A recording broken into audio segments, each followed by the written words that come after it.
উত্তরে তুষারপাত, দক্ষিণে বৃষ্টি। চরম গরম পড়ার আগে কার্যত খেলা দেখাচ্ছে আবহাওয়া। শুক্রবার রাতভর বৃষ্টিতে ভিজেছে কলকাতা থেকে দক্ষিণবঙ্গের প্রায় সব জেলা। শনিবারও মেঘলা আকাশ, দিনভর দফায় দফায় বৃষ্টি, কোথাও আবার শিলাবৃষ্টির সম্ভাবনা রয়েছে। এক ধাক্কায় পারদ নেমেছে 6 ডিগ্রি। তবে ভিন্ন চিত্র সান্দাকফুতে। সেখানে রাস্তাঘাট, বাড়িঘর সাদা বরফে ঢেকে গিয়েছে। প্রায় 6 ইঞ্চি বরফের চাদরে ঢেকে গিয়েছে সান্দাকফু। আটকে পড়েছেন শতাধিক পর্যটক।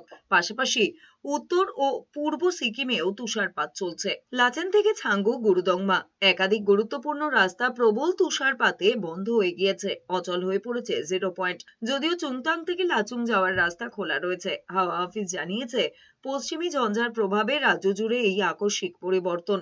উত্তরবঙ্গে বজ্রগর্ভ মেঘ তৈরি হচ্ছে, যার ফলে ভারী থেকে অতি ভারী বৃষ্টির সম্ভাবনা রয়েছে। দার্জিলিং, জলপাইগুড়ি, কোচবিহার, উত্তর দিনাজপুর, মালদায় শিলাবৃষ্টির পূর্বাভাস রয়েছে। 50 থেকে 60 কিলোমিটার বেগেও বইতে পারে ঝোড়ো হাওয়া। উত্তর পশ্চিম মধ্যপ্রদেশ এবং দক্ষিণ উত্তরপ্রদেশের ওপর তৈরি ঘূর্ণাবর্ত থেকে একটি অক্ষরেখা ঝাড়খণ্ড হয়ে গাঙ্গেয় পশ্চিমবঙ্গ পর্যন্ত বিস্তৃত রয়েছে। এর জেরেই বঙ্গোপসাগর থেকে প্রচুর জলীয় বাষ্প ঢুকছে, যা বৃষ্টির মূল কারণ। 22 তারিখও দু এক জায়গায় স্থানীয়ভাবে হালকা ধরনের বৃষ্টিপাতের সম্ভাবনা থাকবে।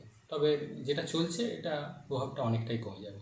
উপকূলের কাছাকাছি জেলাগুলো যেমন ঝাড়গ্রাম, পূর্ব পশ্চিম মেদিনীপুর, উত্তর দক্ষিণ 24 পরগনা, এই জেলাগুলো দু এক জায়গায় বজ্রবিদ্যুতের সম্ভাবনা থাকবে। অন্যান্য জেলাগুলো স্থানীয়ভাবে হালকা ধরনের বৃষ্টিপাতের সম্ভাবনা থাকবে আগামীকাল। পরবর্তী 3-4 দিন অর্থাৎ প্রায় 26 তারিখ পর্যন্ত বেশিরভাগ জায়গাতেই আংশিক মেঘলা আকাশ থাকবে এবং শুষ্ক ওয়েদার থাকবে।